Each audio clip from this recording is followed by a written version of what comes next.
So it's fairly early in the morning, and I was thinking, as usual, because I usually get my bursts of inspiration early in the morning, and was thinking about value. Value is so important, and many people might think to themselves, come on, Yusuf, this is like the most simple thing. I mean, why do you want to talk about something so rudimentary? Well, I believe the most rudimentary things in life are the things we miss. Little things mean so much, but is it so little? This value is extremely important. So I did the thing of going into the dictionary, went into the Oxford English Dictionary, and looked at the word value, and it says thus: worth or quality as measured by a standard of equivalence. I broke down 3 sets of words there. So it's worth, quality, standard of equivalence. And I thought, okay, we can get to the bottom of this. So I looked at worth. So what is our worth? Do we look at what we're worth in life? You know, when we're on the job, sometimes we're just doing the whole mundane thing of just getting by. And just thinking to ourselves, well, if we're just going to keep at this, then, you know, I don't really have to push myself. I can just be here and do what I do. Unless this is what you want to do on that 9 to 5 and whatever. I mean, that's cool too. But sometimes we don't push ourselves enough because of what we don't value. And if we don't see ourselves of any worth in ourselves, in our work, in the way in which we interact with people, it comes out. You can't hide it if you don't have anything of value. But let me proceed in speaking about worth. And it says worth, the material or monetary value of something, the amount at which something may be estimated in terms of a medium of exchange, such as money or goods. Now, that's monetary value. But as it just broke down, if you don't have any sense of worth at all, then how is one able to go forward? So then the second one there was quality. What do you bring to a situation? So there's quality, a personal attribute, it says, a trait, a feature of a person's character, an attribute considered desirable. Are you considered desirable by people? Do people actually want to be around you? Do people care about you? And anything that you produce, is it produced of quality? Do we have this way of just being, I would say, slapdash? We're just, cavalier in terms of how we create things, produce things, whether it's work, whether it's just your way of speaking. Because it should be, even if you're speaking, you should be able to have this wherewithal about you that says you are a man or a woman of quality. So there's the third thing, and it's standard of equivalence. So I broke down those 2 words, and it's standard according to the Oxford English Dictionary. A rule, principle, or means of judgment or estimation. A criterion, a measure. So what standards do we set for ourselves in life? What is the rule? Do we adhere to standards ourselves? Do we set a standard of ourselves? Are we the standard by which things are done? An equivalence, the condition of being equivalent, equality of value. So there's that word again. So we can't go without that word value.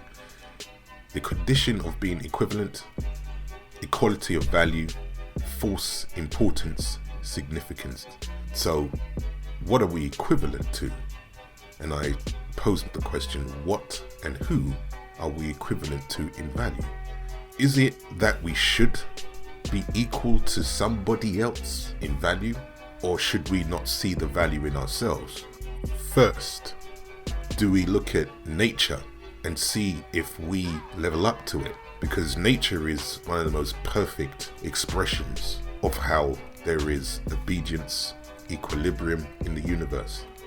So let's say that you went to some remote part of the earth where there's mountains and vegetation and so on and so forth. One always speaks of being at peace when they're in nature, observing it. Let's say, for example, they go to a place where there's tranquility in terms of looking at maybe some place where there's vegetation, where there's mountains, and we think to ourselves, wow, this is just a great creation. And many of us might be people who don't follow any kind of religion. Maybe we don't have any kind of divine epiphany at all. But I think it comes out in different ways when we look at nature. And the one thing we cannot deny is its beauty. And it had to have come from a greater intelligence in terms of what you see. And it's at these times, at these points, that you look at nature and you think to yourself, maybe I need to be just like nature itself. And I am a natural phenomenon, just being a human being. I'm an expression of nature itself. I am just as beautiful. So in that sense, I think that's where we can find value, because it's being in touch with nature and you're being in touch with yourself. I think it begins to be difficult when we start looking at ourselves as the equivalent to other people, because when it comes to people can fade away, people can die. But what we can do is look at the quality of somebody's work, somebody's words, someone's way of life. If it's exemplary, then we can learn from that and we can gather a sense of value. So when we look at being somebody of value or seeing value in self, I would say we should recognize and be aware of our own uniqueness.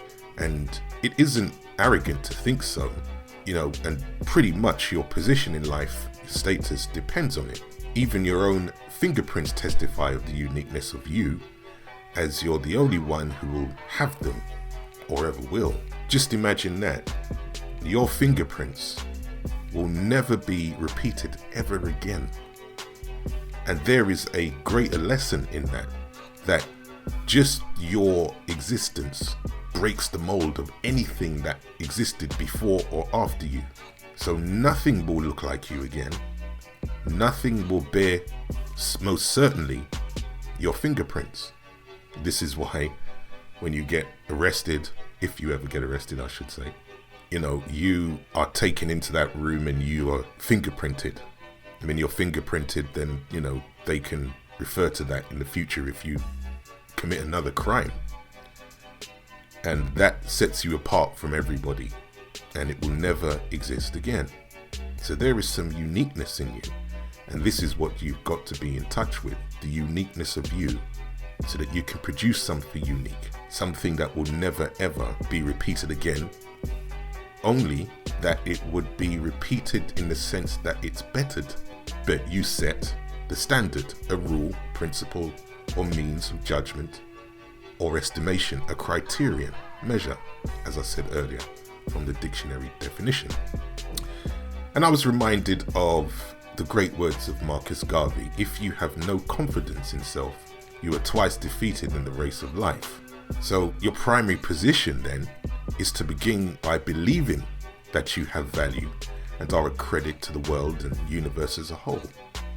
How do you play a part in the universe? How do you play a part in influencing and being of sterling character to people around you, to your family, to the community, to the world at large?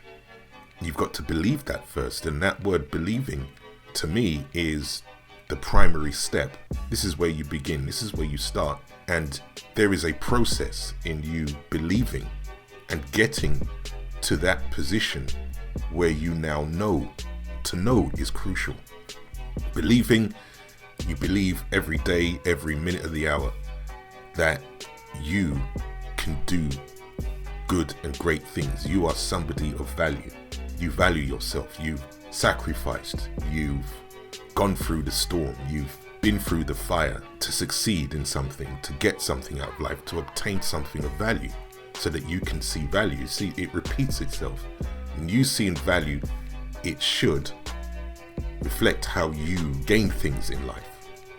Value first in the house, yourself, and you will gain value outside of it.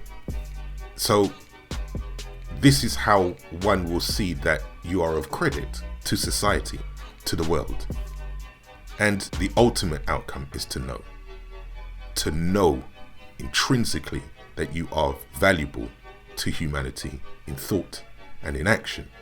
So to know is imperative. It is the ultimate game. And once you know, you become extremely powerful and you cannot be lifted from your square.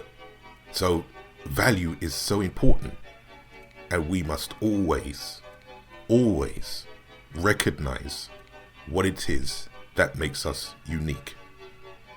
It's not arrogant to do so. It's essential to do so.